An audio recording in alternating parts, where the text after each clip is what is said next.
Right now, beneath Kansas, Oklahoma, Texas, and Nebraska, the largest groundwater reserve in the country is emptying. Not slowly, not theoretically, measurably, well. In parts of the southern high plains, the water table has dropped 50 to 70% of its original thickness. Wells that produced 1,000 gallons a minute a decade ago deliver 150 today. The USGS confirmed we're pulling this reserve out 10 times faster than rain replaces it.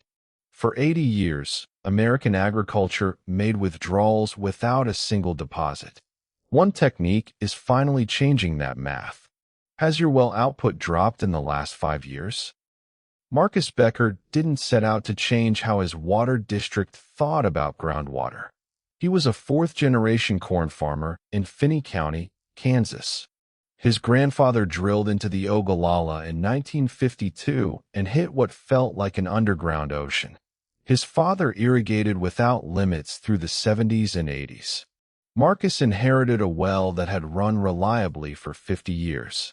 In 2018, his pump started pulling air in early August. Not September, August. 6 weeks before harvest, with the table already below his intake. He wasn't alone. Groundwater Management District 4, the regulatory body covering southwestern Kansas's Ogallala zone, had been tracking well yields for decades. Their data showed the district's table dropping an average of 1.3 feet a year between 2010 and 2022. Near Garden City and Lakin, the most intensively pumped sections, declines topped 2.5 feet annually. The USGS confirmed the pattern regionally in 2023. Across the Texas Panhandle, western Oklahoma, and southwestern Kansas, the aquifer was losing volume 10 times faster than nature could restore it. Less than half an inch of each year's rainfall actually makes it down to the saturated zone.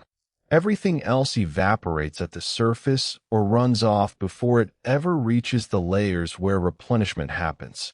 Millions of acres of corn, cotton, and soybeans pull from that reserve all summer long, while nature adds back less than half an inch per foot of annual rainfall. The math only runs one way. Marcus Becker understood that math at 6 in the morning, standing next to a pump that was running air instead of water. The standard response to a failing well has followed the same pattern for 60 years across the high plains. Drill deeper. Install a bigger pump.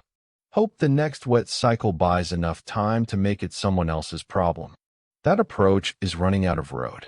In parts of the Texas Panhandle, geological surveys confirm the saturated layer has thinned so much that drilling deeper produces no additional yield at all. There's simply nothing left below to reach.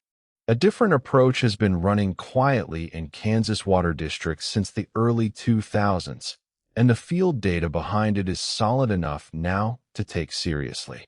Managed Aquifer Recharge deliberately captures surface water during heavy rain or high river flow and sends it back into the aquifer instead of letting it evaporate or run off. If you want to see exactly how these numbers play out on real Kansas ground, stick with me. Hit subscribe now, because the next part is where this actually gets tested against real field data. Think of it like correcting a bank account. For 80 years, the Ogallala saw nothing but withdrawals. This is a system built specifically to make deposits, using water that was already headed to waste anyway. The Kansas Water Office and USGS documented early pilot results along the Arkansas River corridor in 2019. In sections where recharge operations had run for 5 years or more, the table declined measurably slower than in unmanaged sections facing identical pumping pressure. Not reversed. Slowed. That distinction is honest, and it still matters. A decline that slows down buys real time, extending viable operation for farms that would otherwise face forced conversion to dryland within a decade. Here's how it actually works in the field. The Ogallala isn't an underground lake. It's a geological sponge, layers of sand, gravel, and silt holding water that built up over thousands of years. To add water back, you have to push it through the surface and down through those same permeable layers. Two methods are running across Kansas and Texas right now. The first is infiltration basins. Water districts build large, shallow basins overground where sand and gravel sit close to the surface. When flash floods or winter runoff create excess water, it gets diverted into these basins instead of vanishing down a dry creek channel. Inside the basin, water sits and seeps downward, filtering naturally through sand and gravel toward the saturated zone. The Texas Water Development Board recorded infiltration rates at Panhandle Basin sites between 0.5 foot and 2.5 feet of depth per day, meaning a well-placed basin can move real volume underground during a single storm. The second is Aquifer Storage and Recovery, or ASR. This uses injection wells to push treated surface water directly into the water-bearing layers, storing it underground where the sun can't touch it, then pulling it back out through standard production wells during peak summer demand. USGS case studies from 2022 documented ASR pilot sites in western Kansas, where the table around active injection wells recovered 8 to 14 inches during wet year operations. 8 to 14 inches of recovery, in a region losing an average of 1.3 feet a year. That's not a full reversal, but it's real ground gained back against a trend that's been one-directional for 80 years. The Kansas Geological Survey's 2023 projections put the timeline for economic depletion, the point where pumping costs more than the crop is worth, at 15 to 25 years across the most heavily pumped sections of the southern Ogallala. That's well within the working life of operations being bought today. But the recharge data introduces something those projections don't fully capture. What happens when a farming community deliberately shifts from pure extraction towards some balance between withdrawal and replenishment? The Sheridan 6 district in northwestern Kansas is the clearest example. Farmers there voluntarily cut pumping by 25% starting in 2013 under a self-imposed agreement. Combined with recharge efforts along the Saline River, USGS monitoring through 2022 showed the district's rate of decline dropped by roughly 40% compared to before the agreement. Not reversed. Reduced by 40%.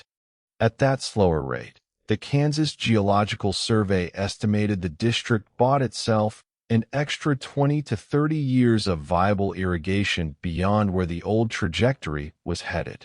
For Marcus Becker, who spent 2023 working with his district on a recharge basin sited in his property's low drainage corner, the math is simple. The basin cost $4,200 to build. In its first season, it captured an estimated 1.8 million gallons of winter runoff, water that would have otherwise left as sheet flow and evaporated completely. At current drilling costs of $45 to $65 a foot in Finney County, that captured volume represents years of avoided marginal well operation. The aquifer took thousands of years to fill. It won't refill in a season, but it won't stabilize without deposits either. Marcus Becker's well ran air in August 2018.